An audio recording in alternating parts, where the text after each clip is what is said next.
As a part of Chair's opening remarks, I would like to introduce our new Director of Internal Audits, Mr. Mark Paul.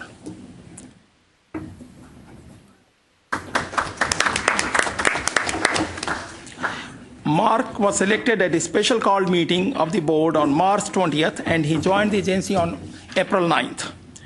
Mark comes to the coordinating board from the Office of Inspector General, a part of the Texas Health and Human Services Commission.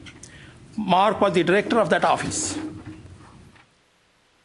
He has over 20 years of state-related audit experience, including 18 years auditing institutions of higher education at the Texas A&M. Mark has very impressive background. Mark, on behalf of the board, we welcome you to the agency and we look forward to working with you. Mark, would you like to say something?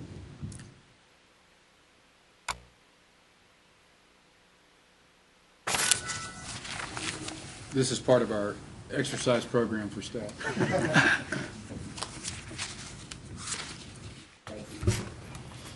Chairman Agarwal, thank you.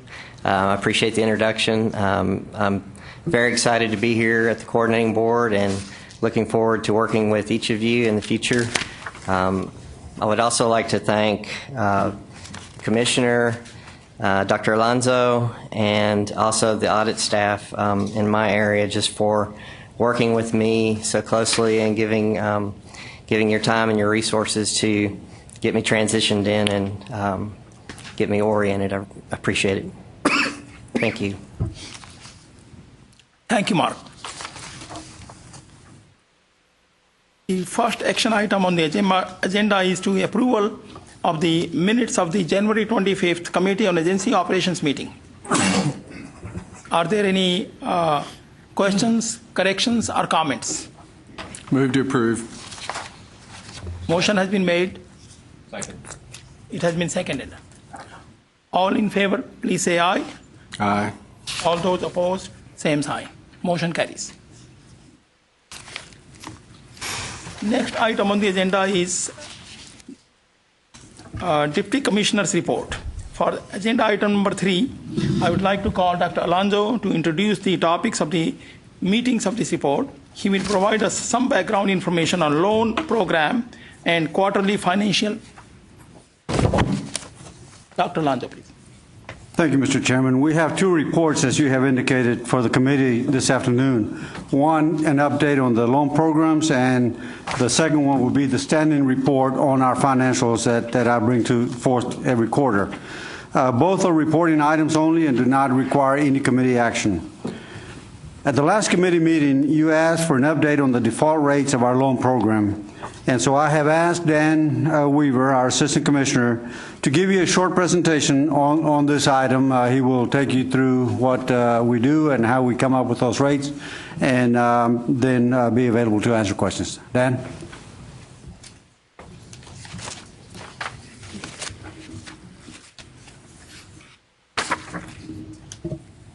So while Sharon pulls these up, thank you very much. We had such a lively discussion last quarterly meeting on default rates that we thought we would talk about it even more.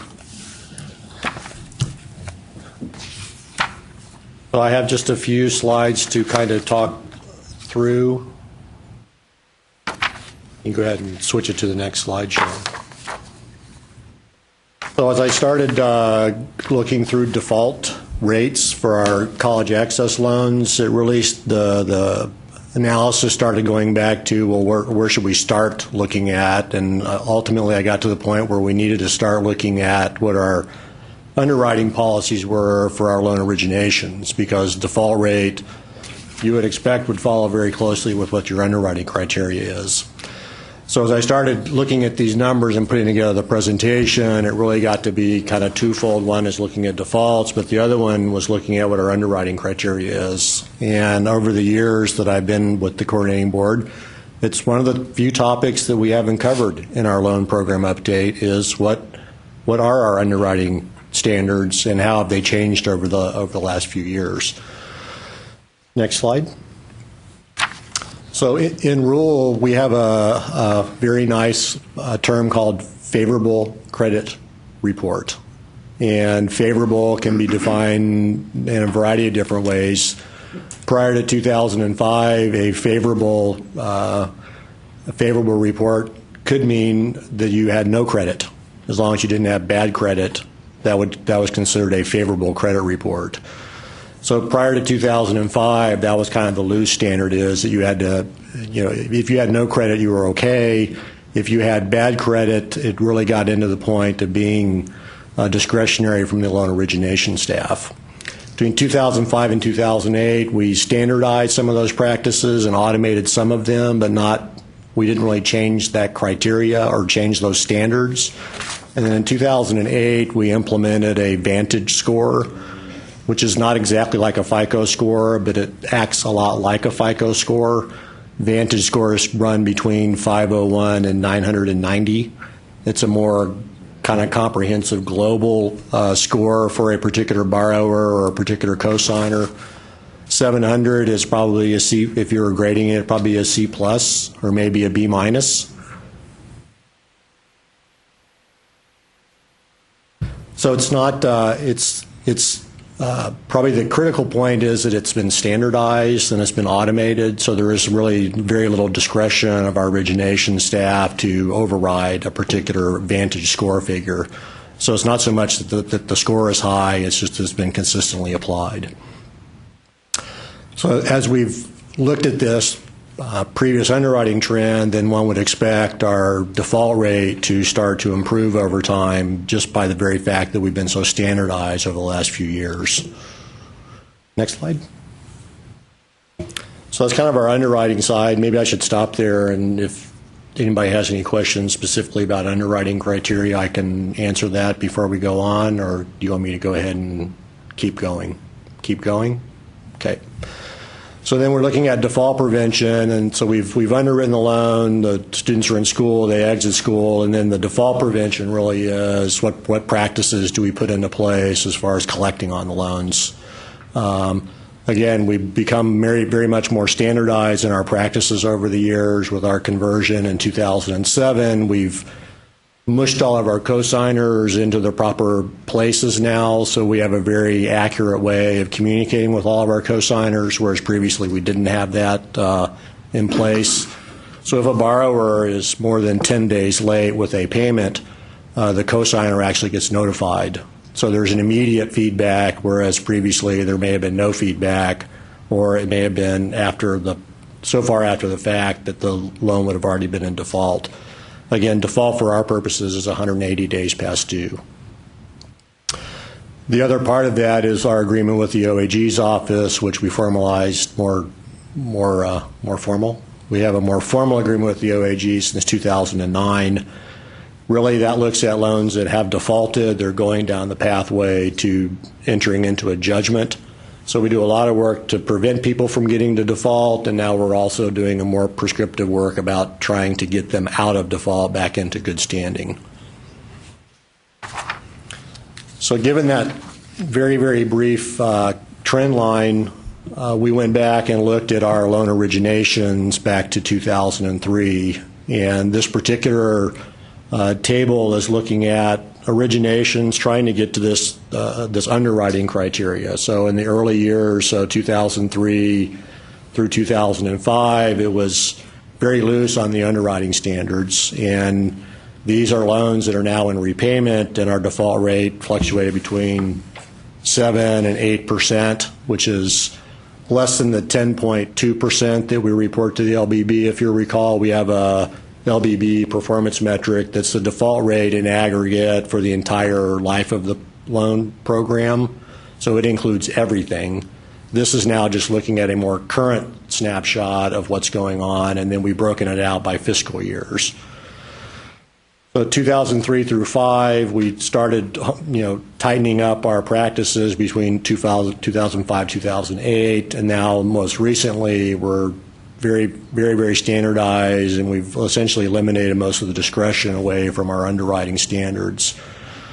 So these particular loans are loans that are currently in repayment, and I don't want to, the number at the bottom is very, very low. These also include loans that have just entered into repayment. So they may not have been in repayment long enough to realize their full potential for defaulting.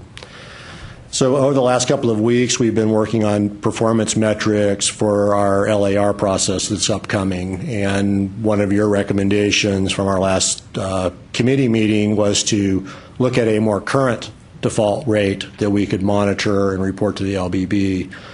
So based on this general work that we've done, we've kind of taken another step and looked at loans that have been in repayment for at least 24 months that have been originated within the most recent 24-month time period to give us a broader snapshot of how those loans are performing.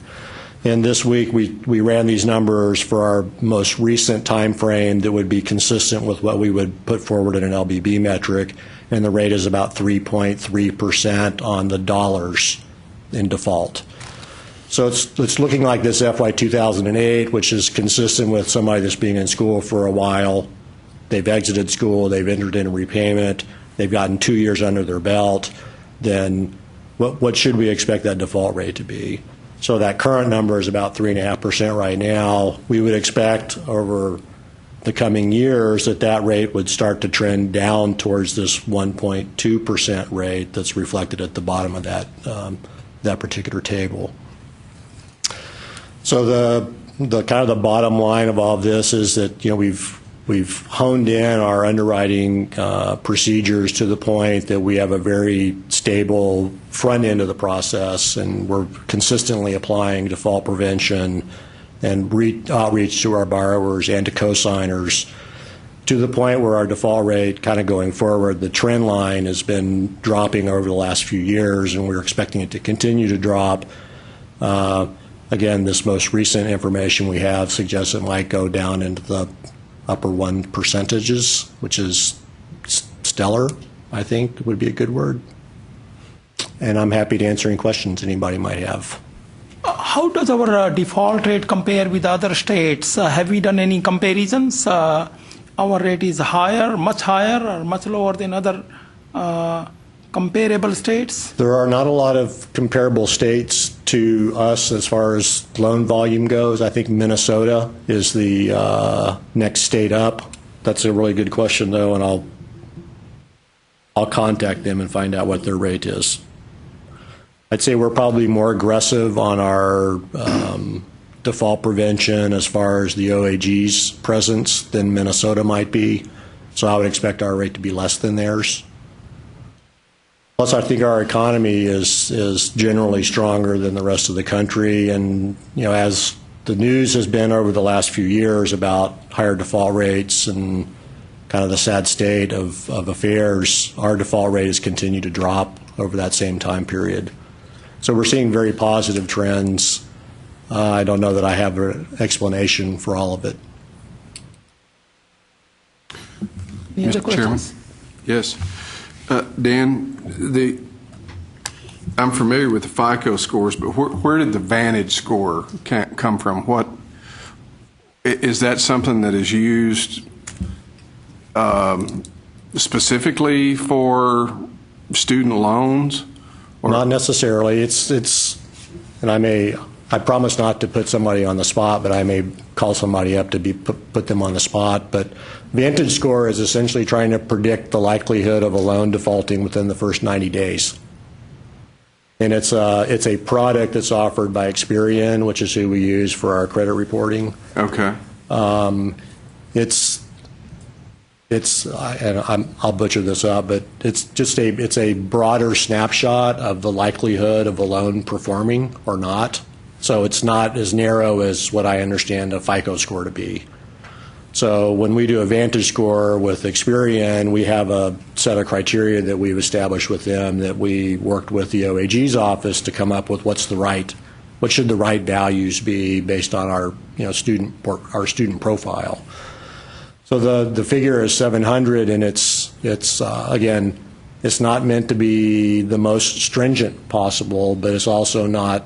It doesn't allow people that are very likely to default to be able to get a loan through the coordinating board. So because the scale is 501 to 990, and I think FICO is 500 to 800. So there's a little different scale that's involved, and we're C plus. Okay, so in this particular instance, I mean, assuming that they're comparable in some way, shape, or form, and whether it's Experian or TransUnion or whoever's doing it, are these the student score or the cosigner scores? Both. Okay, so if you had a student that didn't have 5 trade lines, Most students don't have 5 trade lines. so you would look at the cosigner? They're actually given an option. A student can opt out of getting their credit report run at the beginning. We tell them what the standards are and say you can opt out and go directly to cosigner, because most of our students require a cosigner. And then the cosigner are essentially held to the same standards that we would hold a student to. Keep in mind, we do make loans to medical school students and law school students and people that would have 5 trade lines and Sure. have a good Vantage score. Okay. And you also indicated that they're not considered delinquent until they're 180 days past due. Did I understand? Well, they're not defaulted until 180 days. Okay. Yeah. Very good. They're delinquent on the day after the loan is, or the payment is due. Okay, so is the objective to try to keep the delinquency as low as possible, or find a balance to where you're serving as many students as you possibly can? I think I think historically it's changed over time depending on what the will of the board is. I think that early days of the loan program, I think there was more of a social outreach aspect to it, of kind of the lender of last resort. If you can't get a loan anywhere else, come to the coordinating board. Since I've been at the coordinating board, it's been more business oriented, of protecting the state's financial interest, and we set our origination fee and interest rate to a level that accommodates whatever our default rate is. So as we're going through currently working on our cash flows for our current fiscal year and what we're anticipating our loan demand to be next year, we're looking at, is our origination fee too high based on the fact that we feel like our default rates are low? Should we look at our underwriting criteria in a manner that opens up more opportunity for students or parents that don't have as high a Vantage score? That's probably been the number one comment that I get back from financial aid directors who are very attuned to the CAL program is, wow, if you guys could just change your Vantage score a little bit, you could open the door to a lot more students entering into the program. And that ultimately is just a financial trade of how much can you afford to do that, and then therefore does your future interest rate on future students have to change. So those are essentially the levers that we look at, and we're currently going through that process, and we'll have a recommendation to the commissioner who's authorized to set the interest rate and the origination fee for the loans. I hope to have something within the next month at the worst. Ultimately recommending our current origination fees are 3% or 5%, and the previous practices, that's usually set to cover what the default is. So if our defaults are trending down below 3%, then we likely don't have to charge as high an origination fee, and it factors into the APR. Yeah, Fred. So to follow up on Harold's questions, as I look at these numbers, we had a fairly flat number of students in repayment from 3 through 6 for 4 years, fairly level. Then it spiked in 07, came down in 08, but was still higher than that 4-year span from 03 through 06. Then 09 to current, I assume that's at least 3 years? They have to be, this particular table is built off of students that are in repayment. Right. So they would have had to have gotten a loan after 9/1 of 2008, and they'd have to have been in repayment. And so how many years would I divide that 9,000 by to get what it's been averaged? I would not divide it by 3. I would probably divide it by 2. Okay. So it's if that's the case, it wouldn't be much of a drop off from '08. But is there something to explain? What I'm driving at, is there something that explains that peak and subsequent drop that didn't drop back to the earlier levels, or did our credit score process implemented in '08 affect those numbers? Well, the fiscal year 2007 was conversion year. So that was the year we converted to our loan management system. I would suspect that we put more people into repayment during fiscal year 07 than we had previously. And I can go back and verify that number. The underwriting criteria, in my view, it's if I had previously, maybe 2005 previously, if I had a borrower that showed up that ran down to pay his delinquent, whatever he had delinquent, we would give him a loan when he came back. Show me that you made good on your bad debts, we'll make you a loan. Well, VantageScore would have said, well, that's a bar, they're not going to make it. Well, and I think they didn't make it. So I think our kind of the practice previously, again, being more social oriented than business oriented, it was okay to make the loan to that particular individual, even if they did default. So I guess my personal view, looking at these numbers over long periods of time, and I think in our quarterly report we show a declining trend on default rates over the last number of years. I attribute that I attribute that kind of equally between we're originating better loans and we're servicing them in a more effective manner. Did I answer your question? Kind of. Go ahead. Yeah, I'll come back. There's a Vantage score of 700. Do we have an idea of what percentage of those students that are applying for the loan get to that 700? So what is that? You said a C plus to a B minus. Is that 30% that apply are getting it now, or is it? Percentage of students is very low, Okay. Again, because most students don't have the other criteria. What percentage of students that are applying are actually getting this? That are Including the cosigners. Including the cosigner. Yeah, and maybe that would be a good thing to add to this table to compare us to where we were back in 2003, 4, 5, 6, and 7, is to see if the actual percentage, because we are having more and more students enroll, so we can't. It's kind of a skewed data because we're having more students involved, so we can't just look at the raw number. It'd be more beneficial to look at the percentage of students that were applying in the past compared to what they're applying now to see if there is a drop off from the Sure. social aspect, as opposed to just looking at a raw number. Well, I guess you'll notice because the line on the bottom goes all the way across and doesn't. I added that one in because I wanted to give you whatever the most current was, even though it really doesn't fit in with the rest of the information in the table because it hasn't been long enough to fully realize whatever the default rate is going to be. So we can go 2008 and advance it because we didn't have a fixed score previously. It's going to be difficult to go back prior to 2008, but we can get you a current number of cosigners or borrowers that have applied for a loan that failed their credit score, and we probably might be able to get you that tomorrow. We'll just report it, Dr. Alonzo, maybe in your closing comments during the board meeting. And nevertheless, the trend, even prior to 2008, it was a good trend as far as default. And I think the policy question is, is a C plus the right balance between access to loan capital and prudent, fiduciary responsibility for the state's money?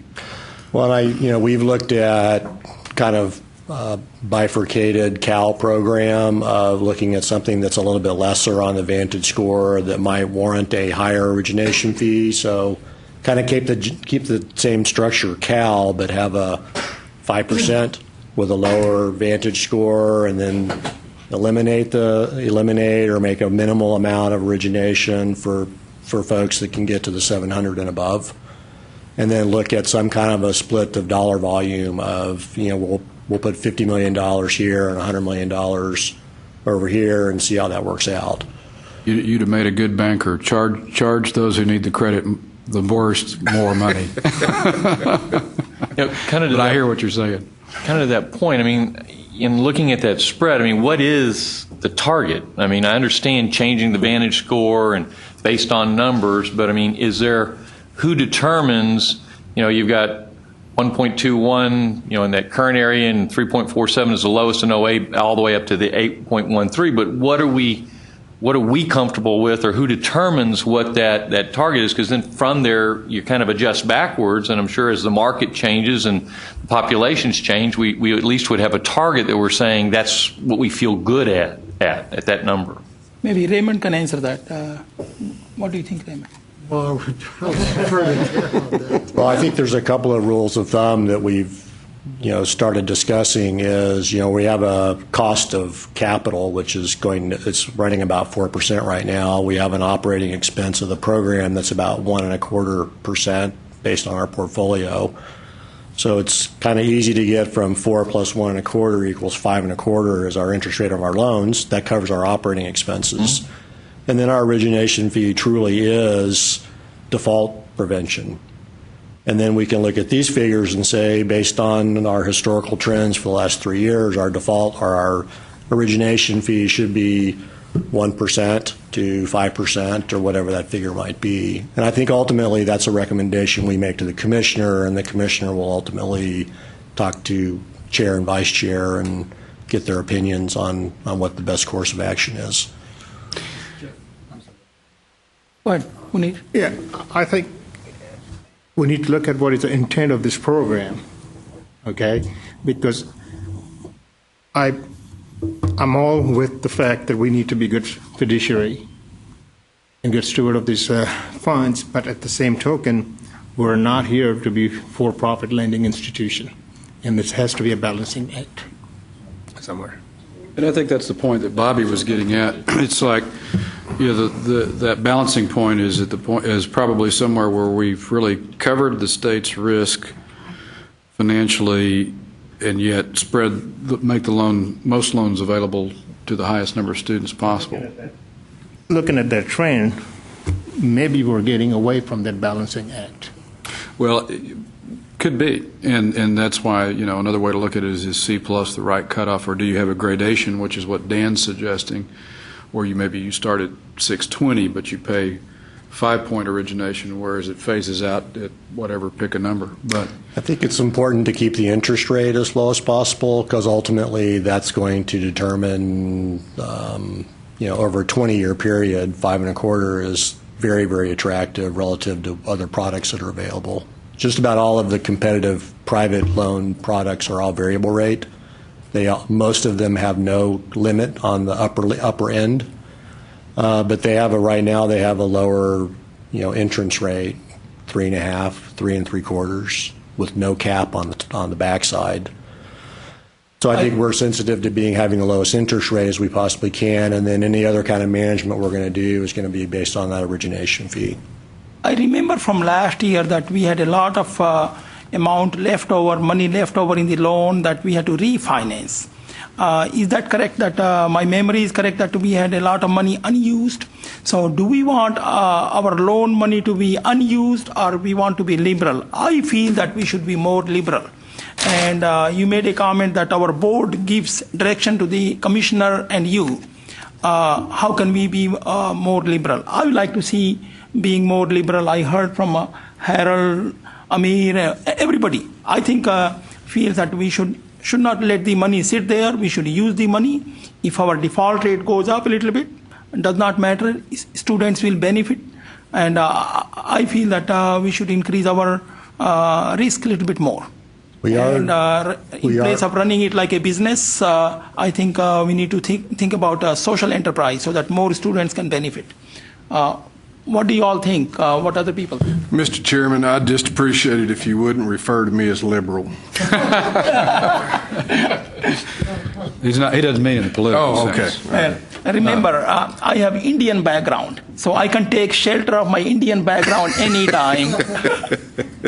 Well, I think that with the caveat that I think if we benchmark off of Minnesota or whatever other states have good data, and then we look at the historical, is there a trend in terms of the percentage of students being denied a loan? Is that growing, or not? And then with those two facts, we can make the decision that Durga, I think, is referring to. We do have some hard limits on what we can borrow every year, and we have constitutional limits on our maximum capacity that we can borrow. So we can be liberal for a few years, but then ultimately you run out of capacity to borrow money, and then you have to go back to the legislature and go back through the constitutional process. Mr. Chairman, Yes. liberal, now's the time. The interest rates are as low as they will ever be. And if we are going to change some strategy or rebalance something, now's the time to go out in the market and borrow that money. Yeah, I think we should consider letting default rate go up a little bit and let more students benefit from our loan program. Well, and we have allocations this year at $185 million, which is the highest that we've ever allocated. Last year or this year, we're probably going to do $100 million of volume. But we've made the opportunity available to institutions and to students of $185 million. And then keep in mind there are certain limitations on campuses of communicating the benefits of the program that we talked a little bit about in January. So, Dan, Mr. Chairman, so Dan, out of the $185 million, do we anticipate using these credit lines that we're going to exhaust that $185 million? These credit lines. Well, the $185 million, you've got that available. Yes. Using these standards. Yes.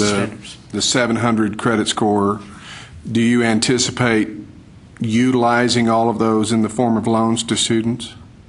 I would hope so, but my crystal ball says it will be short of 185 because some institutions won't be able to use their full capacity that we've provided to them. We increased the health-related institutions pretty substantially next year, and we're working on a communication to get the word out to their students that those funds are available. We're currently set to issue a $100 million bond this summer that's going to essentially put us in a position to have the capital available for $185 million of loan volume for next year. It's not as much as we could borrow. We could do more if demand required it. But again, we just have to be cautious that we can't loan like crazy, because ultimately you have to be able to loan like crazy for four consecutive years in order to get somebody from freshman through senior. And then if you're very aggressive at borrowing, you run out of your capacity in 4 years. And those are just things that you have to manage. I don't want to emphasize what Amir talked about. And it still comes back to me. I'm still looking for what's our target, and I still want to know, to your point, Chairman, is what percent are not having access that are being turned down. So I might submit a different term for liberal as being maybe aggressive as to where do we want to be on that. And I just think it's kind of a math formula, but it does still need to be at the direction of the board, I assume, is to here's the comfort level that we are. And, sometimes it may be a tighter comfort level and others a more aggressive one. And so that's where I'm trying to figure out, I see a big spread here. And, where's the place that we collectively feel comfortable that that's the target? And then to your point, Dan, we work those numbers backwards, and those are the terms and such to achieve that end result is kind of where I think I would be feeling better about understanding it. I agree with you. I think there's a consensus there, Mr. Chair. But, Mr. Chair, I'm sorry. Oh, go ahead. I was just I want to assure the board that as we have these discussions that Dan has brought up and that all of you are talking about, when we go to the commissioner, like we did a couple of years ago about lowering the interest rates, the first consideration is, what is going to benefit the students? How can we use this money to benefit the students based on sound analysis, based on sound business practices, realizing that we are not a business here to make money, but on the other hand, we have to make sure that we meet our debt obligation because they are backed by the state. So we do try to balance that, and that's the commissioner's admonishment to us at all times. Make sure that we do whatever we are going to, make sure that we recommend whatever is the best benefit to the students and you know, higher education. Thank you, Arturo. Since I guess I'm the only conservative up here with all these liberals, well, I do want to assure all the taxpayers who are listening to us today that they apparently will pick up the bill for every default, right? Actually, the students that are in the program. Okay, so then we want to still have a program in the future where so we just have to be really, really careful. And I think that's what I would need before I would change the program in any way. There are taxpayers out there who want to make sure maybe we're doing drug tests on everybody before we start giving them money to go to college, things like that. So I'm not sure that I understand exactly what we're asking you to do to change the requirements, change the applications in order to change the default percent there. So are you being specific, or tell me what the rest of you are saying? That okay. I think one of the concerns that was brought up was the amount of people being touched by this and how the credit score that we had the changes in 2008. What that has meant. Filter. What's the filter? Right. What is the filter? So, in my mind, if we are still touching as many students as we were before, and we still have this lower default rate, then the program has done exactly what it's supposed to.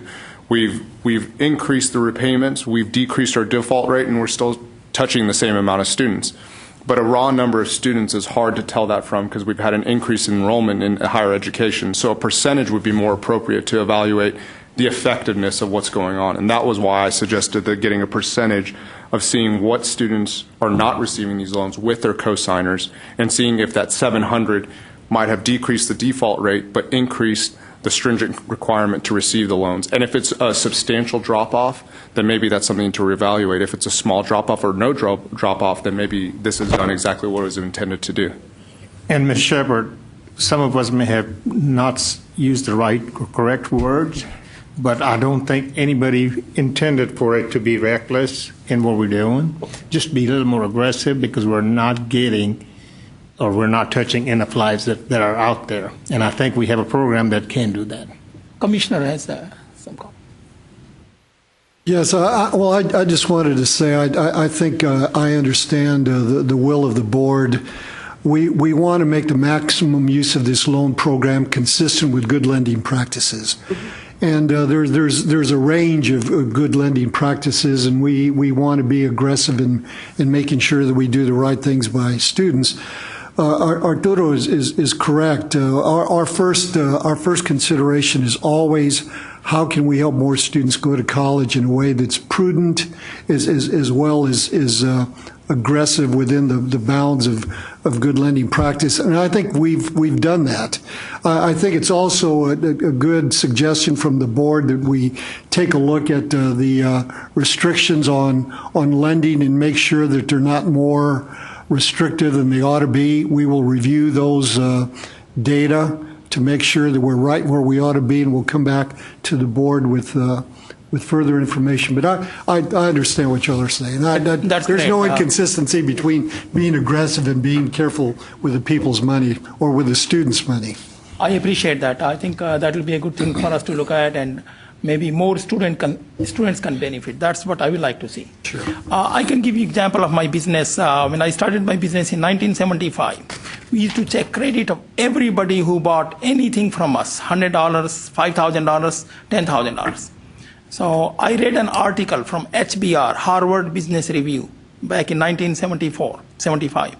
And from there, I decided after reading that article that anybody who buys less than $5,000 worth, we should not check their credit. We just let it go. And I think we have benefited from there. So we can do something similar. I'm not saying exactly this is what we should do, but I think we can let more students benefit and reduce our requirements. I think that will be good.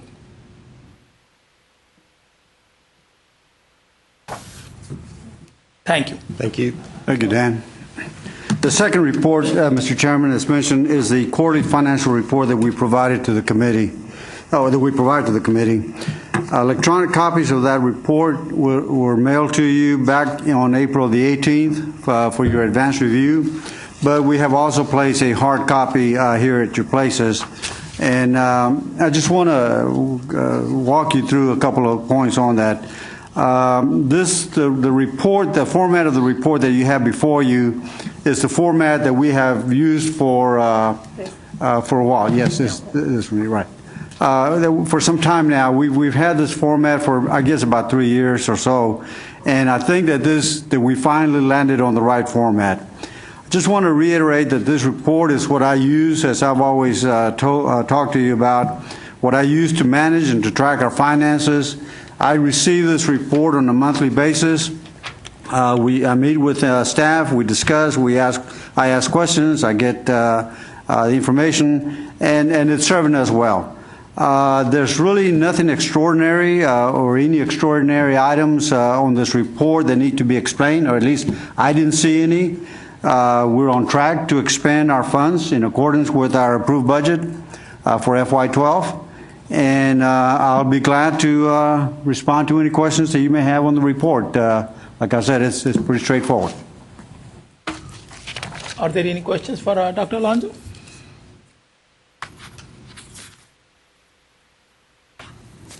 That, Mr. Chairman, then concludes the Deputy Commissioner's reports for this meeting. Thank you, Dr. Alonso. So next item on the agenda is agenda item 4A is consideration of adopting the Commissioner's recommendations to the committee regarding the coordinating board's operating budget for fiscal year 2013. Dr. Alonso will be presenting this report. Dr. Alonso. Thank you once again, Mr. Chairman. I'm pleased to present the FY13 operating budget to the committee for your consideration and approval.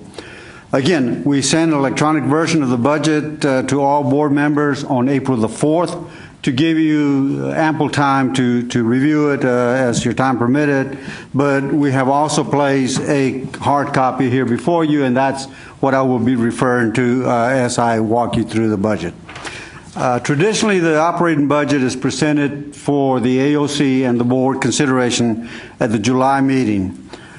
Because our appropriations are set, as all of you know, for the 2 years of the biennium, and they're set for next year, with the chair's approval and the chair of the AOC, we considered bringing the FY13 budget early to you in April instead of July, so that for the July meeting we can concentrate on the LAR, which is the next big item that we have coming before the board. And so this is why we're bringing it to you early. Since this is the first budget discussion for 5 of the board members, I'd like to take a minute, just a minute or two, to quickly outline the budget process that we cover, or that we use to come up with the operating budget. I think that the process is important because it represents what I call a bottom-up, collaborative and open process that allows the heads of our units, our divisions, to participate and have ownership of their budgets. So what we do is we send out general instructions under my and guidelines under my signature, giving broad instructions to the budget or to the unit managers on the development of the budget. Once they come back in with their first draft from the assistant commissioners and the other executive officers, they submit it to the business office, who makes sure that it is in accordance with the guidelines and that it is in accordance with the appropriation, that it's balanced, that they didn't go crazy or anything like that. And then they bring that, based on that, a draft copy of the budget is submitted to Linda Battles, David Gardner, and myself for our review. The 3 of us meet. We discuss, we ask for adjustments as necessary. We ask questions, we ask for any unanswered items to be for them to respond to us. Once we send it back, they make those adjustments and so forth, then we are ready, the three of us, Linda, David, and myself, to present the draft to the commissioner, and the resultant document is what comes out of that. So it is a very participatory process, which I like to do because, like I said, I think it gives ownership to everybody in the development of the budget. And I would like to just take a minute to thank the executive officers and the business office staff for their hard work in coming up with this budget. There's a lot of cooperation. It doesn't get done by itself. We could do it by ourselves, but we don't believe that that's the best way to do it. And though I am the one presenting the budget here to you today, I can truly say, and I really mean this, that this document is the result and the effort of many people, and many people that have worked hard, and I really appreciate that. The budget is divided into two main components, operations and trust-seat funds. Operations are the funds that go towards the administration of the agency, and the trust-seat funds is what we normally know as pass-through funds to institutions or to other entities. And that's how our bill pattern is also set up, and so we follow that. On the bottom right-hand side of page 1, you will note that almost 96% of our appropriations are passed through, with only about 4% of the total budget going towards agency operations.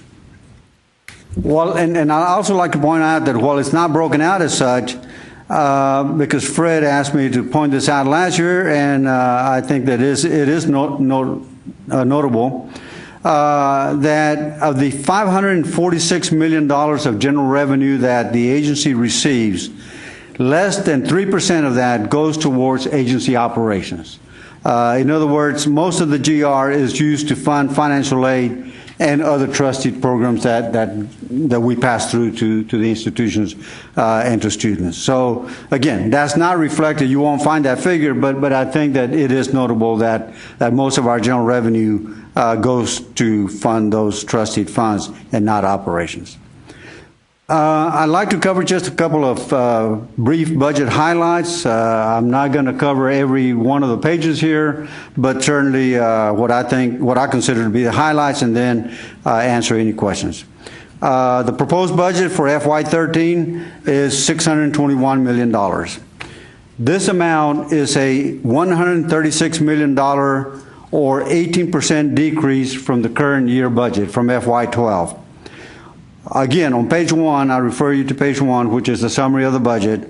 On the left-hand side of the page, we compare the current year with the proposed year. In other words, we compare FY12 with proposed FY13. And then we have explanatory notes at the bottom explaining the changes from FY12 to FY13 for each one of those major programs or major strategies. The proposed budget funds a total of 265 FTEs. And if you want to see how those FTEs are distributed, I would refer you to page 5 and 6 of the budget, of the document, where on the extreme right-hand column of those two pages, you will find the FTEs associated with each one of the programs. That's in case you're interested as to how we distribute them. But in total, 265. This compares to 267 FTEs for the current year, so a drop of 2 FTEs from current year to next year. As I communicated to you on April 4th when I sent the electronic version of the budget, we are including the appropriations for the public community colleges for the first time. This is a new item on page 1. Though this is not a part of our bill pattern, it is our responsibility to administer and disperse community college funds, And so by including them here, I believe it gives us more transparency because we are responsible. You will see those, they show up when we do the annual financial report and, of course, when the audit is done at the end of the year. But we've never included those in the budget, and I think that it's important for you to realize that we are responsible for that. The total allocation for community colleges for FY13 is $875 million. Again, that's reflected, as I said, on page 1. And if you want to see a detailed breakdown of where that money goes, which community colleges it goes to, we included that on page 11 of the report. The other highlight or the other point that I would like to bring up is that the data center, as most of you know, the state contracted out the operations of our data centers, of our data operations to one consolidated data center back in 2007. DIR, the Department of Information Resources, is responsible for administering that contract. And so they are in transition right now of transitioning that contract from IBM to a new vendor or new vendors. For starting July 1. Recently, you might have seen in the paper that they came to an agreement for IBM to exit early, and the new vendor will take over actually earlier than that. They will take over April 1, I believe, and May 1, I'm sorry. And so we are working with DIR. DIR is working with the new vendor in coming up with the amount of that contract for next year. We are staying in touch with them, but for right now, I want to point out that we budgeted the amount that has been allocated to us or appropriated to us for the operation of our data center part by the legislature. You can see that figure on page 6 under strategy H.1.2. So I just want to point that out, that while that is still an unknown because DIR and the new contractor are still working that out, we budgeted what is appropriated to us. We're hoping that it will be below that. We don't know. We could always hope. So we'll just see. The last point that I want to make regarding the budget is that on page 9, I want to call your attention to page 9 under Goal B. You will see an item called Gift for T-STEM Scholarships in the amount of $8.5 million. This item represents the first installment of a $25 million pledge by the Texas Guarantee Student Loan Corporation, or TG as we all know it, for the T-STEM program that will be administered by this agency. I'd like to publicly thank TG and the Office of the Governor for this investment in the future of Texas, and so I'm proud to include that in the FY13 operating budget. How can we get it increased to a higher number? Performing. David, is that a fair answer? By enrolling the students? I was talking about the T-STEM scholarships, and Chairman's question is how can we get that number increased? Double it. How can we get it doubled?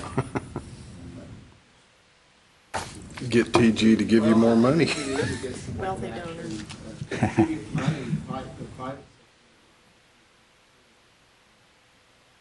Private sector. TG gets money from private sector? No.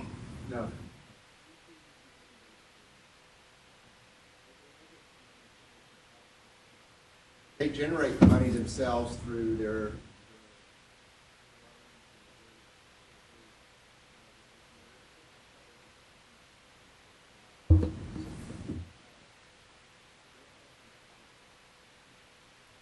Ruga, did you bring your checkbook? Gregor apparently knows.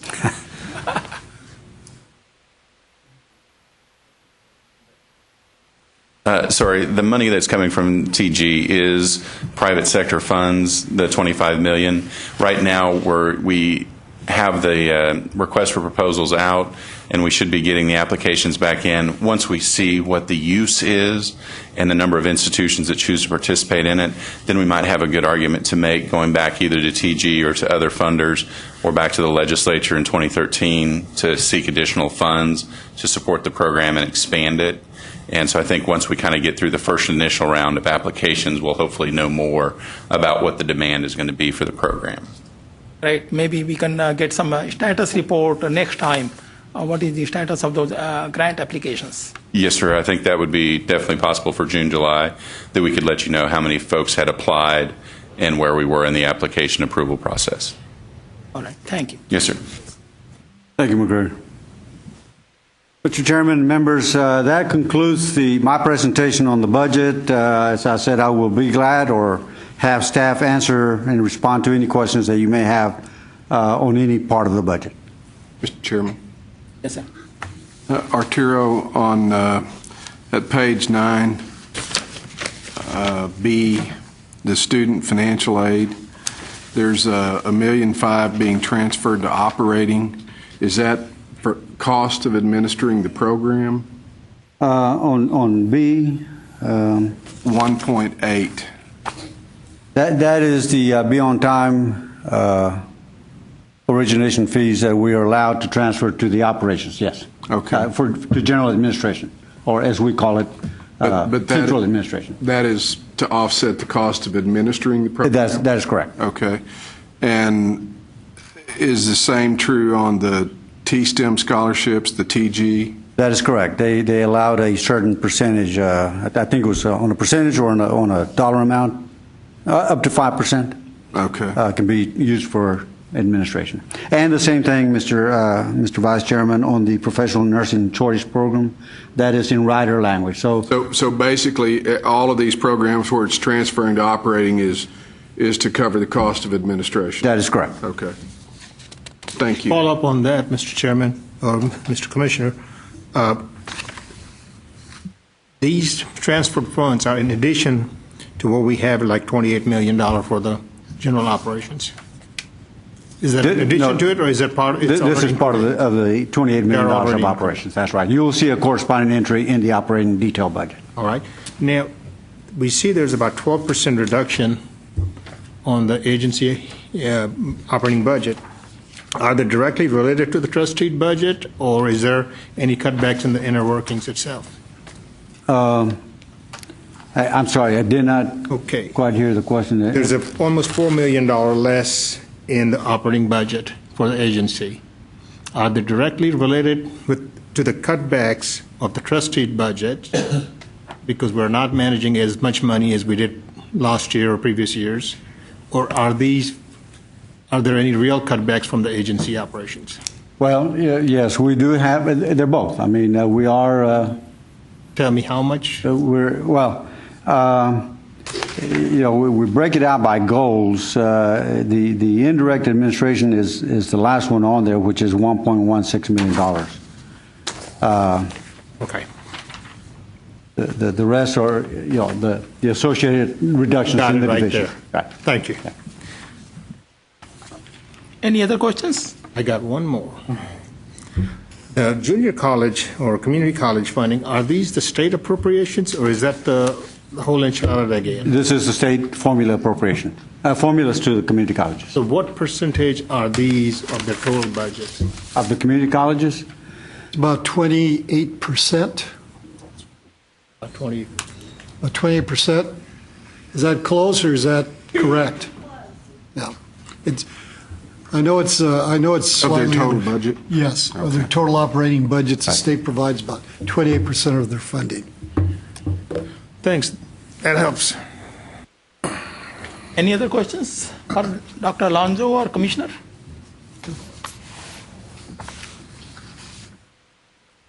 If there are no other questions, may I have a motion to adopt the Commissioner's recommendation regarding the coordinating board's operating budget for fiscal year 2013? Second. All in favor, please say aye. Aye. Any opposed? Same sign. Motion carries. Thank you, Mr. Chairman. Next item on the agenda is discussion of standard number 114, 114, auditor's communication with those charged with the governance. This item is a reporting item only and does not require committee action. Susan Warren, partner in the firm of KPMG, will present an overview of the planned scope and timing of this audit. Ms. Warren, please.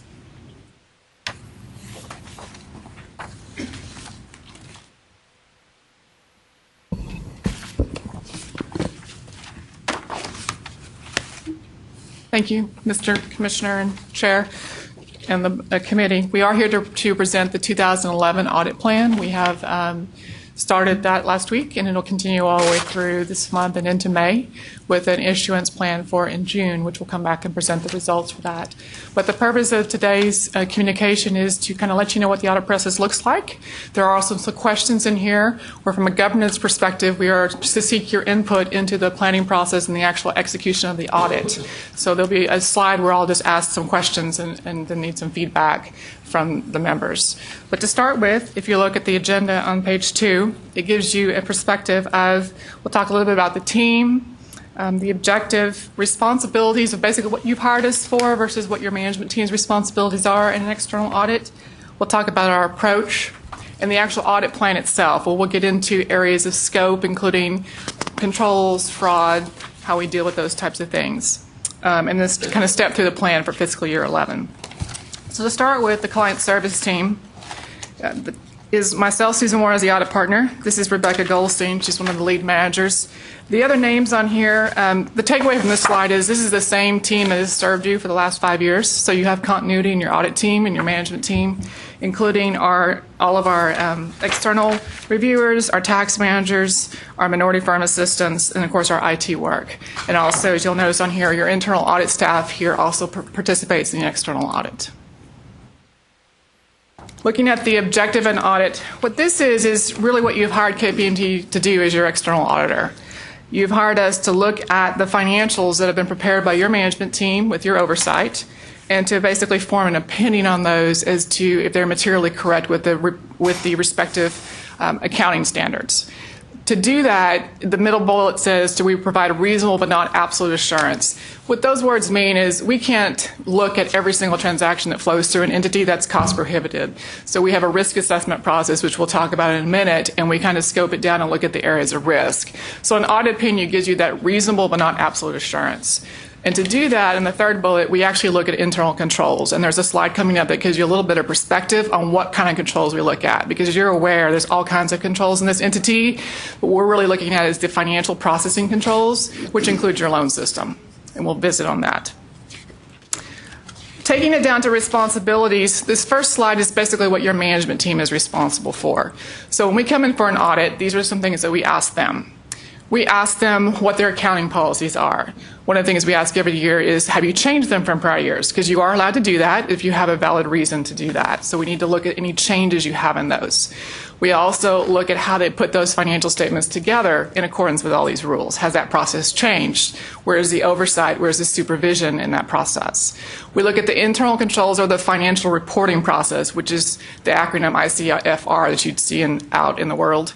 And really what that's looking at is how are the cash in, the cash out, the accrual process, what are the controls over those transactions that allow your management team to accumulate those numbers for the year and put them in a financial statement format for us to look at. We also have to look at the laws and regulations that go with these numbers, whether it's the state appropriations, whether it's the federal funds. Have you followed those laws and regulations? Y'all were talking about the 5% admin being transferred back and forth. Was it spent on the right fund, that type of thing. Those all goes into these laws and regulations that we look at to make sure it's reported appropriately in the correct funds. Your management team is also responsible for making all these resources and transactions and supporting documentation available to us during the audit. At the end of the audit, there's this thing we call a representation letter. And one of the two key points that come out of that is your team is required to disclose to us if they feel they've had any deficiencies in their internal control process. In other words, was there a failure somewhere during the year in an internal control that was key to producing those financial statements? They also are required to represent to us that they have programs and controls in place to prevent and deter fraud. So those are kind of some of the overarching principles, if you will, that an audit works under, that we work with the management team on, and then at the end of the audit, they actually have to sign a letter to us telling us they fully have disclosed all that to us during the audit process. Questions on the management responsibility before we move to basically our responsibility? Actually, I should say your board's responsibility. The next slide is with the agency operating committee is you're responsible for overseeing that whole process that we just talked about, which you do through these meetings. And then there's a joint responsibility between management and the committee to establish those controls, to monitor them if there's a failure and it's reported to you, following up to make sure that it's handled in the way you would prefer to have it handled, and also to set that tone at the top. Those buzzwords we talk about is what is the culture of the agency? What do you tolerate? What do you not tolerate? And so those create the reporting control structure that we then audit. The next slide tells you what you've hired KPMG to do. The first one is that form that express that opinion that we talked about. The second one is kind of a repeat also, but it's a whole reasonable but not absolute assurance. And to do this, we evaluate the controls over the risk of material misstatement due to fraud. And we do have a slide that explains a little bit more how we do that. But a required part of an audit process is to talk about the evaluation of fraud in financial reporting and theft of assets. Those are the two areas that the standards require us to focus in on. And then part of that is also to look at the risk of management override. In other words, is your tone at the top set so that somebody has too much authority, can override decisions and controls? We're looking for types of issues like that, possible considerations. We are required to communicate to you in writing if we find any deficiencies in controls, whether they're significant deficiencies or material weaknesses. We're required to report that back to you at writing in the end of the audit. And the last three bullets just tell you that we are required to follow professional standards with skepticism, and then to report to you any matters we consider to be significant in your role as the governing body. Questions on responsibilities between the three groups? Do you feel you have enough resources to accomplish all that you have listed? You have enough man time or manpower to? Yes, sir, we do. We do. The audit process, if you start at the 1 o'clock on this chart, what this just kind of tells you, it kind of walks through how the KPMG methodology comes together, is we start with the audit plan, which includes this meeting today. We continuously work with management to understand the activities for the year, significant or unusual transactions, new forms of businesses, new computer systems, changes in computer systems, all those things that would change the risk in the environment. So we gather all that information so that we can execute our audit process. And that also includes talking to internal audit about what they have done during the year, the risks they've evaluated in their plan, and we look at their internal reports, we look at their risk assessment and get their input into the process as well. Then that allows us to execute our audit, which allows us to then be able to deliver the audit process. And we do include IT and tax professionals in our team because we believe those are risks that the entity has. And so we have professionals that have those expertise. The actual audit plan itself is we have been hired to issue an opinion on the August 31st, 2011 financials. You can see here that we do that in accordance with GAAP, or generally accepted accounting principles, which also includes government auditing standards as an agency of the state. And of course, we have to follow our AICPA professional standards for CPAs. If we have a internal control deficiency that we need to report, you would get a management letter. So that's why it says if applicable. And then SAS 114 communication comes in two pieces, the presentation today, and then the presentation at the end of the audit with the actual results. So those are the deliverables from the audit. Materiality. The standards like us to have a conversation with the governing body as to what it is and what it's not. Everybody throws that word around, but materiality, utmost is a professional judgment call on our part. But it does include some standard considerations. When we choose a materiality, it's not just a qualitative and just a number. It's also quantitative and qualitative. So it's circumstances, is something more risky or not. Our materiality thresholds are actually multiple different thresholds. In an audit, we have 5 or 6 different formulas that we calculate and drive different perspectives of whether it's risk-based, not risk-based, routine, non-routine, unusual transactions, that type of thing. So materiality helps us with the nature, timing, and extent of the audit processes. Translation, if it's a higher area of risk, we have a lower materiality threshold, therefore we do more work. So that's how all that kind of moves together. And so we have to assess those. And those numbers do change every year. Some people always ask me, well, how does the team, your management team, not know what those numbers are? Well, first of all, we don't tell them what those numbers are. And secondly, they float from year to year, so that if someone were astute enough to really kind of figure out where those thresholds are, they're never the same from year to year. The actual timeline of the audit, I know this chart is busy, but to simplify it a little bit, starting at the 12 o'clock hour is kind of where we are now. But we are finishing our planning. We have actually, if you move around the chart, we're actually started our IT work. That's in process as we speak.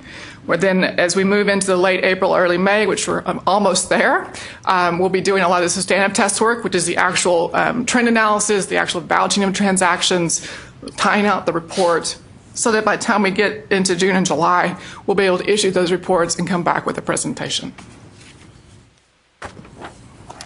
As I mentioned, here is the more detailed slide on fraud. What we do here is how does the audit team ourselves come up with the identification of these fraud risks? And again, the fraud risks are those related to theft of assets, whether it be cash or actual, physical PP&E type stuff, or the actual fraud of financial reporting. In other words, misrepresenting the results of the entity in the financial statements. We ourselves perform a risk assessment, which I just described, to come up with what those thresholds look like. We talk as an engagement team as to where we believe, based on our knowledge of your business, those risks would be. In other words, where's the most likely place if somebody at this agency wanted to do something incorrect that they would try to do it? We ask ourselves that question. Then we also ask your management team those questions in one-on-one meetings. So we ask them their opinion, especially for all the different divisions, because they all have a different focus. What do they think that is? And then we try to look at what are the coordinating board's controls they have in place since they've identified those risks. Controls they put in place to prevent, detect, and deter those. So once we have that knowledge base gathered, then we move to the bottom of the slide. We are actually required to test the design and the effectiveness of those controls. So we pick out what you would consider your fraud controls at this agency, and we actually test them to make sure they're designed right and whether they operated right during the year. We specifically look at revenue recognition and the risk of management override of controls. In that area, I always throw in their journal entries. Journal entries are someplace where we try to make sure that they've been properly approved before they were posted. And then we so choose to do some standard analytical procedures. This is the area where we call unpredictability. This is the area where I may have a threshold of $1 million, but I may pick five or six transactions that are down at the $1,000 mark. I want to look at things that you would not expect me to look at to kind of see if those controls are working for the entire spectrum of transactions, not just the big ones. And then we evaluate and result on that audit evidence, and if we find anything, obviously we would communicate that to management and ultimately to the committee. Questions on the approach for fraud? Not specifically on that. Go on. Okay. The next slide is a little more detailed slide on deficiencies or control weaknesses. There are two kinds, material weakness and significant deficiency. Those definitions are on the top of the slide for you. Material weakness is the worst one. What that really means is that the reasonable possibility of an error exists. In other words, you have a pretty good hole in your control structure. A significant deficiency, the keywords there are it's less severe, but in our judgment, again, it's a judgment call, we believe it's important enough that it merits attention to be corrected. So how you get between those two definitions at the bottom of the slide is we look at the qualitative and quantitative factors involved, and such as, is it a pervasive issue? Was it an isolated incident? Was there a mitigating control from somewhere else that helped compensate for it? Was there a change in reporting structure during the year that caused the failure? We try to gather all the facts around it to assess whether or not it meets significant or material. Now, one thing that a lot of people get confused on is the second bullet from the bottom. It's very important, is that you don't have to have a failure to actually have a control problem. In other words, I don't have to say, oh my gosh, this $1 million was recorded wrong, i.e. you have a control problem. I can actually say, it's possible that $1 million could have got recorded incorrectly because you had this control problem. So it doesn't equate one-on-one. You can actually have control problems and no adjustments that result from them. And that changed about 3 years ago in the definitions. They used to equate one for one, but they don't anymore. And the last bullet just talks about the attention we give. Obviously, when we find something we think is a problem, we'll work with management team to quantify that. Questions on the controls? The next slide is kind of the what I'll call the significant areas of audit where we focus.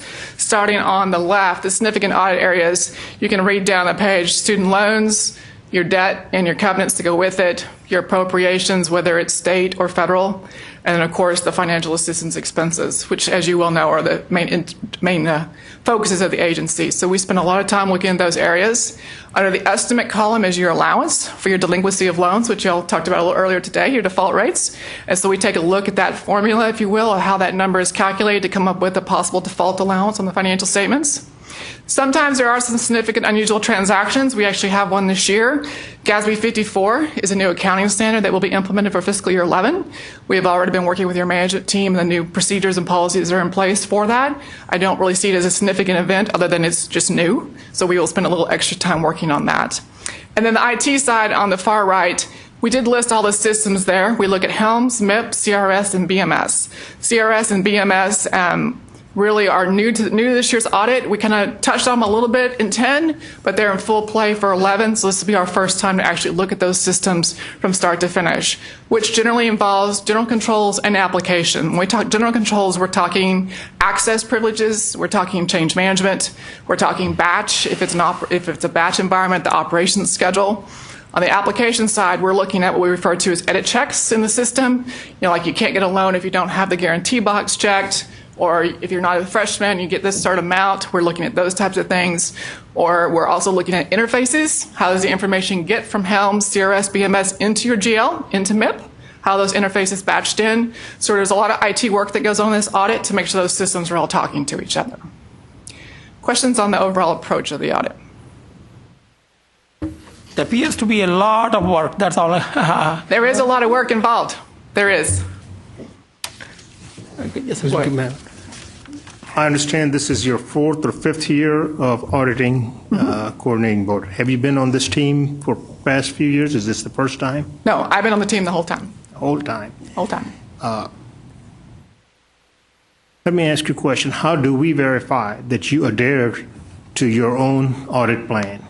How that works in our business is we have what we refer to as a peer review process. We actually provide you with that letter as part of our engagement, but Pricewaterhouse is our peer reviewer. All the big four review each other, and Pricewaterhouse just happens to be our reviewer. So Pricewaterhouse comes in and looks at all the partners on a regular basis. They actually pull one of our engagements to make sure that we have executed our audit plan the way it should be, in a way they would have done it if they were the audit partner versus me. They look at whether we followed professional standards as well as internal standards, because KPMG could have more stringent standards sometimes than professional standards. We've chosen to make something more stringent. So they'll see if we're following both of those. And they can actually issue what they refer to as a clarification statement. In other words, something that we would need to go work on as a firm. Or they can give us basically a clean report, which is what they've done. So our peer review report is clean. It has been for many years. How many members on your team? 1, 2. If you count 1, 2, 3, 4, 5, 6, 7, 8, 10. 10. How many of them are for the first time on this engagement? Actually, none of them. They've all been on it more than once. More than once. You don't see any flaw in that, to have the same group of people? Actually, not from year to year. If I went back and looked at the 5 years, I would tell you that we probably have had a 25 to 30% turnover rate. The seniors and staff, which are the ones doing most of the detailed analysis work, generally, unfortunately, in our business roll over about 20 to 25% of the time. And then occasionally we will have managers leave. Rebecca has not been on the entire time, and neither has our IT manager. So both of them have been replaced at least once in the 5 years. Thank you. Mm-hmm. Ms. Warren, can you give us 1 or 2 examples of severe problems and significant problems that you have found in last 5 years or 4 years in what you have done? As in control deficiencies we've had to work on? Yes. Okay. Would one of you like to take that one? I'll say that the first year was was rocky. It was. And we've gotten considerably better, and I think the last couple of years we haven't had any material findings at all. That's correct. Especially last year's audit report was no findings, no adjustments, no management letter. That's correct. No last year. recommendation. So That's when I get concerned, Mr. Commissioner. Well, there's two ways to look at that. I understand both sides of it. I do. Going back 5 years, most of you weren't here that first year, but the very first year we were this close to not being able to issue an audit report. That's how bad it was. It took a lot of extra time and effort and unfortunately dollars to get there, but we did. There was 3 material weaknesses in that year. Year 2, we worked, and so again, it was a very difficult audit year. Better. We were down to 2 material weaknesses. Year 3, we got down to significant deficiencies. Year 4, we had significant deficiencies, and last year we were clean. So, and that was clean on the financial. To your point, there are still findings in the A133 audit, which I'm also going to discuss today. So, although the financial statement was clean, the single audit was not. So there are still issues that the agency is looking at, but they have greatly improved their processes. And to your point, what those were related to was primarily related to lack of an allowance methodology. The methodology that was here was very stale and was not using current trend information. And so your team has put together a process where they update that methodology with current facts every year. We also had some IT access issues, people with inappropriate access to the systems, which is now being more closely monitored and reviewed. Those would be the 2 primary areas where we've had problems in the past. Thank you. Just as point of reference, so if y'all been doing it for 5 years, who was doing it before that? How did that work? Before that time, we were not conducting annual audits. They were occurring periodically, and the board determined a few years ago that that was insufficient given the amount of money that flowed through this agency, and since then we've been conducting annual external audits. Clearly, it looks like that was a good decision from where we started 5 years ago to where it looks like where we are today. Absolutely. Yeah, great.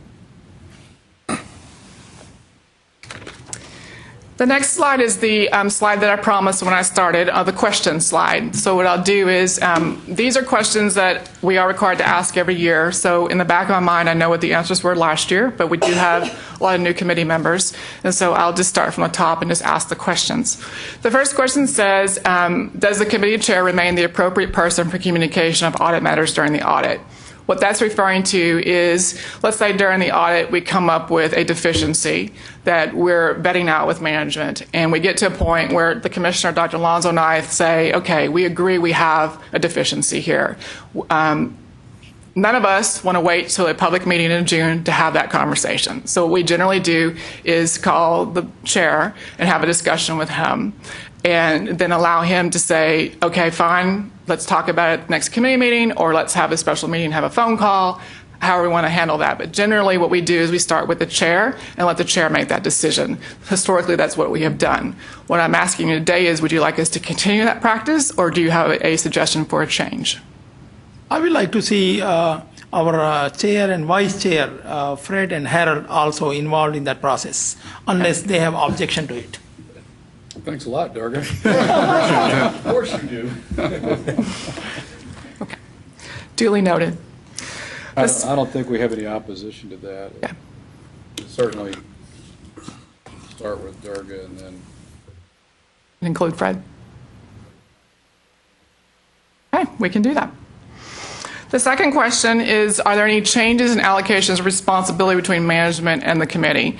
In other words, sometimes committees can decide to give more latitude to your management team. Sometimes you can choose to take some latitude back. In other words, if it has to do with what comes to the committee or the thresholds for approvals, that types of thing. And that's part of our control understanding. So what we like to ask the committee is, to your knowledge during fiscal year 11, did you change any in those processes? Not that I know of. Our chair, Fred and Harold, may know, or commissioner.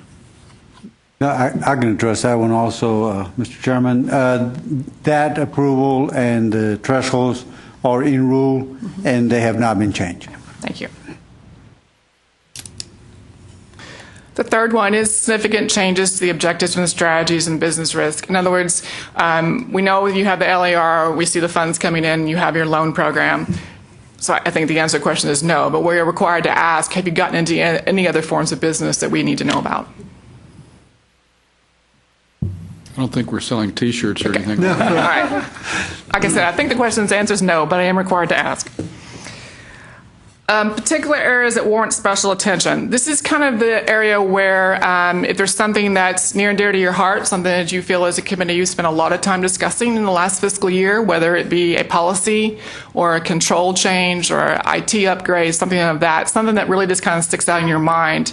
Is there something like that that you need to bring to our attention that we can incorporate into our process?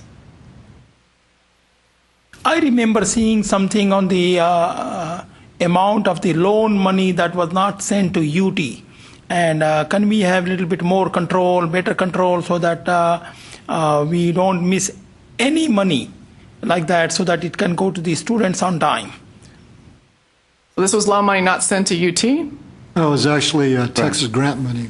Oh, Texas grant money. We made a miscalculation and... Yes. Okay. I am familiar with that. Your team did disclose that to us. I will tell you that we've already done some due diligence on that, and that problem has been corrected. There's been additional controls put in place, so that won't happen again.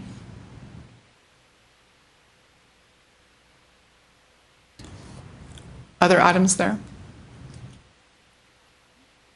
Significant communications with the regulators. Primarily that would be the IRS for you.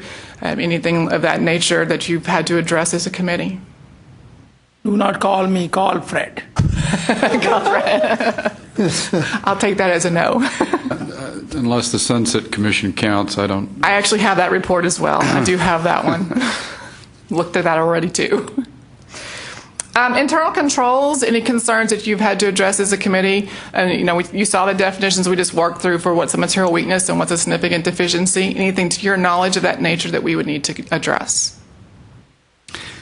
I think the one thing that I'm sure you're aware of is we have a new director of internal audit sitting right there behind you, Mark. Mm-hmm. And so I think obviously there's a change in command, so to speak, but also it would be we would certainly want you to get Mark's fresh new perspective of his view of internal controls, and he may have some insights that because absolutely of that. We'll do that. When Susan and I had our opening discussion about the audit, we talked about precisely that issue. We did, and actually right before this meeting, I gave Mark a business card so he could call me so we could have that conversation. So we will have that conversation.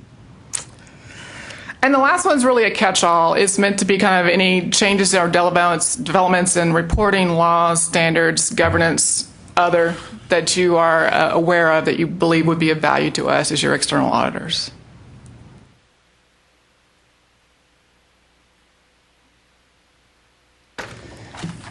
The next slide is just I've already mentioned this, but this is just a reminder that internal audit does work with us as a staff auditor. They provide 50 hours of time. So basically what that means is one of your internal auditors joins our team and actually does some test work that we review. The takeaway there is, one, it saves you money, so that's 50 hours of time you don't have to pay for, but it also provides training because it allows them to be able to see the KPMG methodology and approach, which all firms have different processes and approach. And to us, it allows us to take advantage of their institutional knowledge in areas that they're doing test work on. So it's a good trade-off to have internal audit as part of our team. And then the very last slide is just some websites that you could go to if you wanted more information about KPMG, or also information about upcoming standard proposals, GASB, things that they have going on. So these are just some websites that KPMG provides to our audit committee members for informational purposes. Those are my required prepared remarks. If you have other questions, I think Munir has some questions. Yeah, Mr. Chairman, if I may, before you get too far, your last comment about having our internal auditor work with you as a part of your team, is that pretty normal? It is in government, There's no yes. conflict there? No. Not the way your internal audit department is set up, because they're considered independent, the way they report up to the commissioner and the board. Thanks. Any other comments? Any other questions? You're not going to charge us for our own employee, are you? No, sir. That's a savings to you. That's how the fee gets reduced, actually. For point of reference, how long, do we have a contract? We're now in our 5th year with y'all. How does that process work as far as selection of our external audit? We went out on RFP, RFQ, I forget which Q, one. but it was Q. Competitive solicitation. And the board just awarded a 2-year contract. It's a 2-year with some options, but we have a With 2-year options. contract with some options. Prior to that, it went through the same solicitation, competitive solicitation. And so KPMG has been awarded the contract. It does come to the full board for approval, right? The approval of the solicitation, the RFQ, came to the AOC, to this committee. The actual approval of the contract went to the chair and vice chair in accordance with Rule 1.16. Okay, so the full board does not get to vote on approving or making a change? Not under current rule. Thank you. That AOC vote did not then go forward to the board as a recommendation from AOC, but was only required the approval of AOC. Only of AOC because of the threshold amount, yes. I couldn't remember. That's right. Thank you. Anything else? Now we can move to agenda item number 5B. I think Dr. Alonso also wanted me to speak on this report. Yes, and that is 5B. Okay, I'm sorry. 5B. So I don't have an agenda. Go ahead, Mr. Chairman. Yeah, agenda item number 5B is discussion of 2 external audit reports. This item is also reporting item only and does not require committee action. And Susan Warren is going to present it again. And Susan, please. This is what I was referring to earlier as the A133 report. This is the Texas statewide federal report. In other words, when the state of Texas receives federal funds, the government requires a compliance audit. It's much more detailed, and materiality thresholds are much lower than a financial statement audit. And for Texas, it's done in a statewide format. In other words, each agency is not allowed to have their own. And there's a reason for that is because when you take all the federal funds together for Texas as a whole, you need an opinion on the whole. So like, for instance, you share some of your funds with TEA. So we go to TEA and coordinating board to be able to issue one opinion to the Department of Ed. And so it's done as a consolidated audit. There were 3 findings in this report that was issued in February that involved the coordinating board. And so I'll give a brief synopsis of what those are. The first one relates to your career and technology education grants, which is 84048, if you're familiar with that. But it has to do with a significant deficiency, so basically a control challenge that we noted, and it is a repeat from prior year, and it has to do with the fact of the way the DIR Team for Texas project was set up, and I understand that's all being changed now, so hopefully this will go away. But basically the way the Team for Texas model worked is they had teams of IT professionals assigned to an agency, and those teams were very large. So you had 89 people that had access to your computer systems from Team for Texas. And as an external auditor, we consider that to be excessive. 89 people having access is not basically access to change. They actually had code access to actually be able to go in and change things. That's just too many people in our opinion, and so we wrote that up as a finding. What would be the right number of people? I mean, how do you determine? It only takes one to. It only takes one, but the more you have access to, the harder it is to control who's in the system. Generally speaking, in an environment like this, the appropriate number of people is somewhere between 5 and 10. So we were way off. Way off. Okay. Way off. Keep in mind that 84 of the 89 were Team for Texas employees not within our direct control. Right, and that's why I wanted to make sure y'all understood that it wasn't something you could fix. I know Dr. Alonso and Sid have had multiple conversations with DIR about this. I have too. You're not the only agency who has this finding. In this book, there's probably 10 or 15 of these findings for other agencies, and it's just the way the Team for Texas model was set up in the past. My understanding is the ACS model will not look like that. So by default, it should correct itself. Were there any security things in place to track who was changing what? Actually was not. Usually you would have a user review log also, or you would have a periodic review of access, and Team for Texas was also responsible for that, and they chose not to do that as well. So again, ACS is supposed to do those things. So that is the significant deficiency on the career technology funds. There was a similar finding related to your Helms-Helmnet, which is your loan system. Very similar type thing, where we had too many people with access. Again, the same scenario, wasn't being monitored. But from a federal government's perspective, we write those up as two things because they're two separate flows of federal funds. The third finding was very minor. It's what we call a non-compliance finding. In sports language, I like to call it a technical foul. It's really where you cross the threshold for reporting, something I have to report, but it's not pervasive. But it just meets a standard for reporting. And it had to do with your stabilization funds, which was ARA, and that's why it crossed the threshold. There was very little judgment allowed in the auditor's basis for reporting ARA findings. The government wanted to know everything that was possibly wrong. So this has to do with the funds that were passed through to your universities on the stabilization funds. And there were 4 different universities involved in this finding, primarily related to what we refer to as suspension and debarment in the procurement world. In state law, you are required to make sure that whoever you contract with to spend federal funds is not suspended and debarred. Texas maintains a list of vendors you're not supposed to do business with, and so does the federal government. These universities said they were doing that, but they had no written policy and they had no documentation that they had carried that out. Therefore, as an auditor, I had no documentation to say they had actually followed the law. So they were written up for that and are in the process of correcting that. Those were the 3 findings in the federal report that involved the coordinating board. Questions? As I remember from reading through this, although there was some lack of documentation at some of the institutions, and it appears 2 of the institutions changed their procedures and 2 of them referenced a different means of checking it.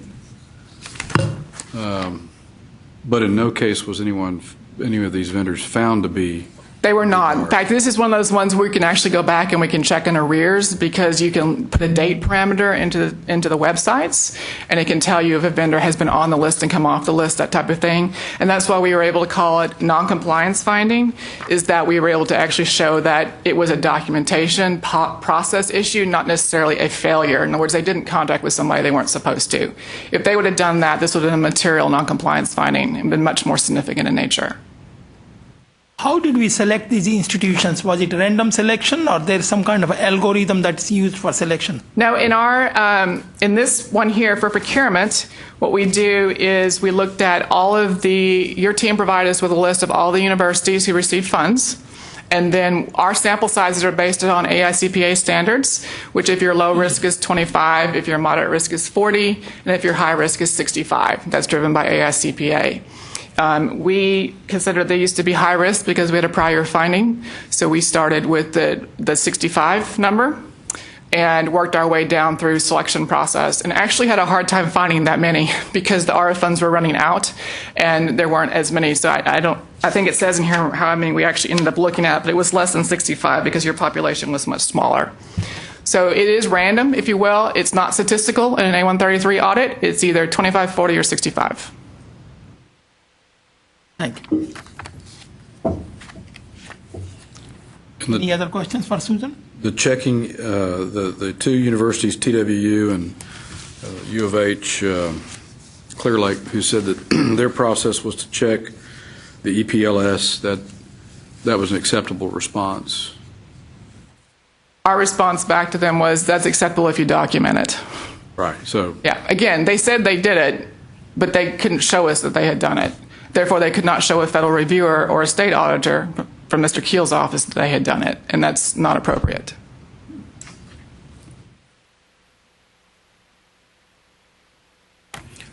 Thank you. Now we can move on to the next agenda item. Thank you, Susan. Thank you very much. Appreciate it. I will call on Dr. Lanza to present the item 5B2, a report on the review of the federal stimulus funds, ARA funds. Thank you, Mr. Chairman and members. This is sort of a continuation of what Susan was just reporting on. But let me just give you, especially for the new members, most of you know the coordinating board was tasked with administering $723 million of the what they call the state fiscal stabilization funds. And included in your agenda materials are copies of a letter and a report from the U.S. Department of Education that outline the results of a very comprehensive review of those federal funds last summer. and when I say comprehensive, I mean it was really comprehensive. They left no stone unturned, as they say. The bottom line, though, is that I am pleased to report that Texas received a very favorable report on the administration and the disbursement of these funds. The department, as they indicate in their report, did not identify any issues during their review, and they were very complimentary, and that's significant in itself, on how we handle the funds. When we first were given the responsibility of administering this ARA funds, the commissioner gave me the responsibility to personally provide the oversight to this program because of the size and the visibility of it. But however, I want to acknowledge that the successful administration of this program is really, the credit goes to many people in this agency. When we first were told that we were going to administer these funds, we thought it was going to be for construction at the universities. And so Dr. Gardner, bless his soul, attended 2 meetings a week for about 4 or 5 months. 5 months. 5 months, okay. And so that's where it started. And I simply point this out is that there was a lot of people involved in this, business office, the commissioner's office. While I was given that responsibility, I cannot take the credit for that. But I am happy that this report and this letter is a great ending to a very, very challenging task. It was very challenging times. For me personally, a source of many sleepless nights. There are many of my colleagues that were driven to early retirement because of this program. I got to say, I never consider early retirement as an option. Early grave, yes, but early retirement, no. Seriously, I'm happy that we came out so well and that they were very complimentary of our efforts. And again, I publicly thank all of the people at the agency that contributed towards the successful outcome of this program. There is an excellent letter from U.S. Department of Education. Our staff has to be really commended for what a good job they did. Mr. Chairman, I believe if we had communicated to the Department of Education that this was a liberal agency, it would not have been this tough. No response, Munir. Of Texas. So this will be the last time we see an ARA funds related. Well, I wish I could say that, but if you read at the bottom of the letter, they're talking about, I don't think that it's going to be us. I think, this is just personally, nobody has told me this, but my assessment is that they will come back and look at the school districts because they had a much larger amount. But I cannot definitively say that this is it, but I think it is because, I mean, there's nothing else to look at. Would seem to be the case. Well, job well done. That was a goodly amount of funds to track with relatively few errors, which were at the hands of subrecipients that got corrected, and it was a treacherous path, as you know, not the least of which because of the close working relationship between Washington and Austin. So. Thank you. Appreciate your shepherding us through that difficult waters. Thank you.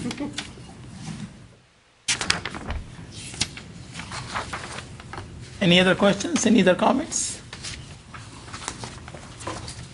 Now we can move on to the last agenda item, 5C. This is discussion of 2 internal audit reports. And again, this is a reporting item only, does not require committee approval.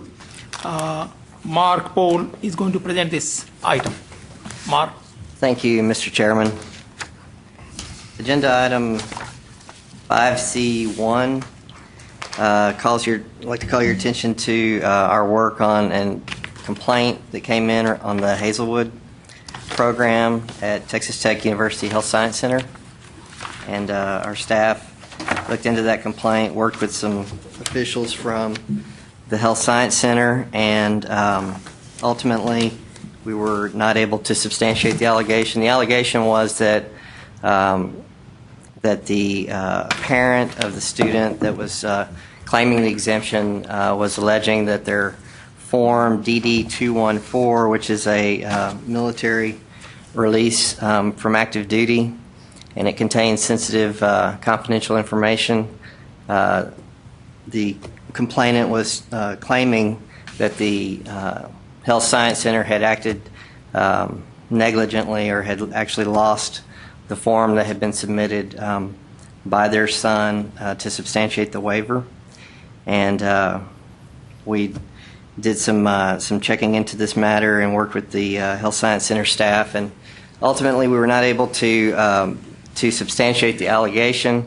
We did see some control weaknesses within the Health Science Center, and prior to my arrival, there were discussions with Health Science Center staff to recommend to them certain things to strengthen controls, including an award checklist process that they would use in processing these transactions.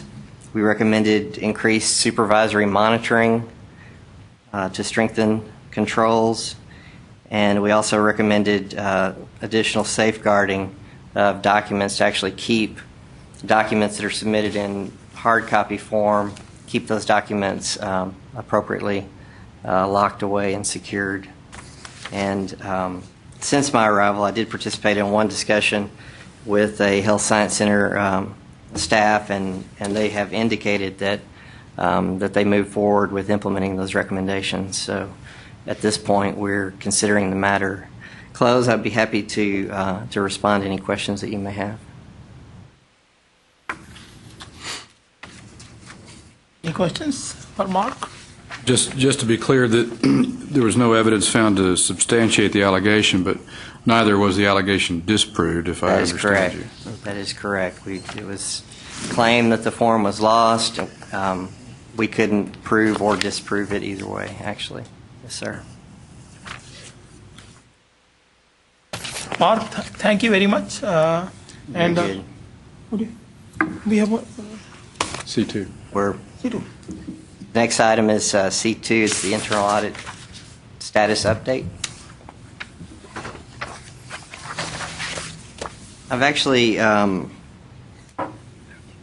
have some information that was submitted to you prior to my arrival here a couple weeks ago, but I would like to redirect your attention to a different document and ask that that be provided to you at this time. While that's being passed out, I'll just point out one additional external audit matter that I wanted to bring to your attention. The agency received notice from the Department of Education and the Texas Guaranteed Student Loan Corporation. They're going to do a joint audit of the Federal Family Education Loan Program, and they've actually announced that they will be conducting their entrance conference on June the 18th. So I wanted to bring that to the committee's attention since our next meeting will be in July. The document that you were just provided is the 2012 audit plan assessment, and there's some recommended amendments. One of the first orders of business for me in looking at the department's operations was to make an assessment, because in July of last year, the committee approved an audit plan for fiscal year 2012. And so with half of the year having expired, I needed to take a look and see exactly where we were at in accomplishing that plan and how the plan was structured. So what I have done is I've gone through and looked, and what you will see from the document is that as far as the audits that were on the plan, there was one of those audits that has been completed, and that was the audit of the Texas Armed Services Scholarship Program. And I believe that's previously been those results provided to the committee. The other audits, several of them had been started potentially some preliminary work done on those engagements, but not a lot of progress. And so really what I was faced with was going in and assessing, okay, with us being in the third quarter of the year, how many hours of effective time do we have for the remainder of the year, and what is it on this plan that we can get accomplished, and what is it that we would need to just explicitly acknowledge that we're behind the game, and we need to either cancel or postpone many of these engagements, put them back into the hopper, so to speak, to reassess the risk for next year's audit plan, and so that's the approach that I took. And so you will see I provided you with a second document that is outstanding audit recommendations document. Part of the audit plan for fiscal year 2012, and typically for most years, is to perform follow-up audit work to see the status of recommendations made previously and whether management has implemented corrective actions. And so what I was able to determine is that there are 30 outstanding audit issues at this time. And those are pretty well evenly split between audit recommendations that were internally focused over the agency's own operations, as well as audit recommendations that were externally focused at our institutions of higher education. The actual assessment of the requirement of time to perform the work on following up on these prior recommendations was approximately 1,000 hours worth of effort in order to get that done, which is approximately how much available resources we have for the remainder of the year. So that lines up pretty nicely, and it's my recommendation for the committee's consideration that we spend the remainder of the year focusing on the follow-up work internally and externally. It's got the additional benefit of follow-up engagements are fairly easy to administer. They're a good assessment tool in terms of me being able to assess the staff's performance of being able to get the work done and properly documented. So it gives me an assessment basis that's fairly clean and tenable going forward. And it also sort of resets the clock so that when we get to FY13, we would have a clean slate in terms of outstanding audit recommendations would have been addressed. We would not have to carve time out of the FY13 audit plan for follow-up matters, and we could devote the entire available resources towards our reassessment of risk. And I would just also add that I have done some assessment of the risk assessment model that was in place that created the FY12 plan, and I think that there are some questions. I've visited with the Commissioner and Dr. Alonso and others regarding, I guess the ultimate question is why certain projects appeared on the plan, and can you logically get from the plan back to the risk drivers that created those projects. And quite honestly, there are questions about how some of those engagements were actually crafted. Some of them do appear to be, risky areas that warrant reconsideration, and we might want to pick those up on next year's audit plan. Others, I think, when we reassess the risk, that we will find that they'll actually come down lower on the list and probably won't be recommended for the FY13 audit plan. So that's basically the status of where the internal audit function is presently. I'm working on other areas of that have been mentioned in terms of the size of the audit function relative to the risk of the organization. I've obtained quite a bit of benchmarking information, and I've started the analysis of that. And ultimately, what I'd like to do is be able to come back to the committee in July and be talking about the plan for FY13 in terms of what it is that we would like to accomplish, how much our given resources can accomplish, and also be able to view that in light of the comparative information and what organizations that are similar or roughly comparable. What size department do they have? There's also this issue of the Sunset Commission's recommendation regarding a compliance function or a monitoring function. The monitoring and compliance function clearly comes very close to the type of assurances that you get through an internal audit function. So we need to, I think when we're talking about resources dedicated towards those assurances, be able to look at both of those, in the same picture to determine the appropriate amount of resources. And so those are the things that I'm working on at this time. While I'm working on those, I'll be able to work with the staff on these follow-up engagements from a supervisory standpoint, and go forward from there. Be happy to address any questions that you have at this time. I'm always concerned about do you have enough resources, enough people to do what you're trying to do here? Yes, Mr. Chair, I think that's that's an excellent topic to revisit periodically, and certainly, from day one, the Commissioner has indicated to me that he wants a comprehensive assessment, and he wants to know how many, what is our level of resources, what's appropriate. Initial analysis indicates that we are understaffed.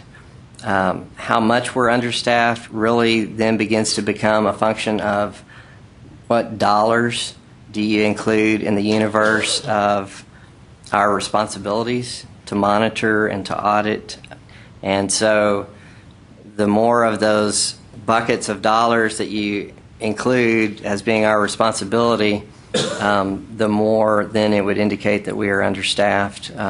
Just off the cuff, if you took from the presentation earlier, if you took the operating funds plus the trustee funds, by most metrics or a common metric, we would need approximately 4 audit FTEs to cover the amount of expenditures that are in those two categories. When you add in the community college, $874 million that's coming through the formulas, and this agency has been tasked with responsibility to administer those funds. Clearly, if you include that category, then that essentially doubles the amount of resources.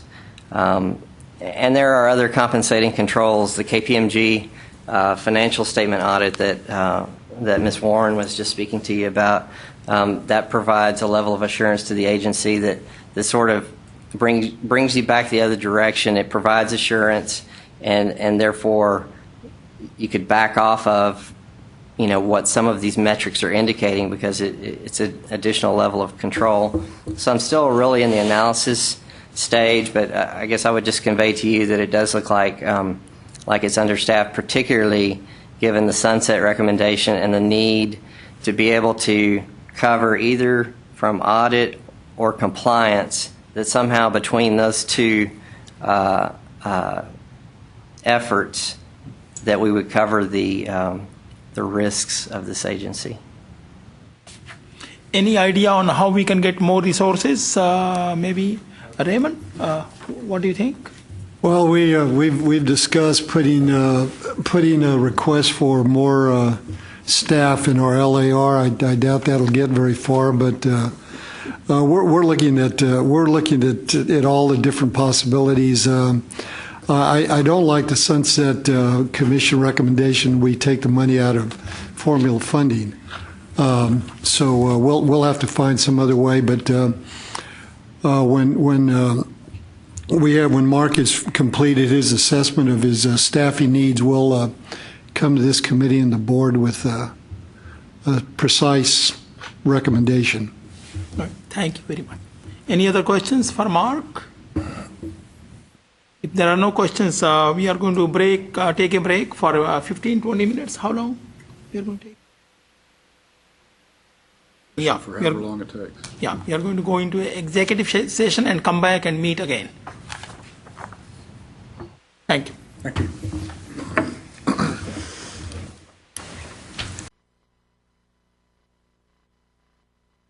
Thank you, I definitely think. Well, that's right, we're still. Our committee meeting adjourned. Thank you.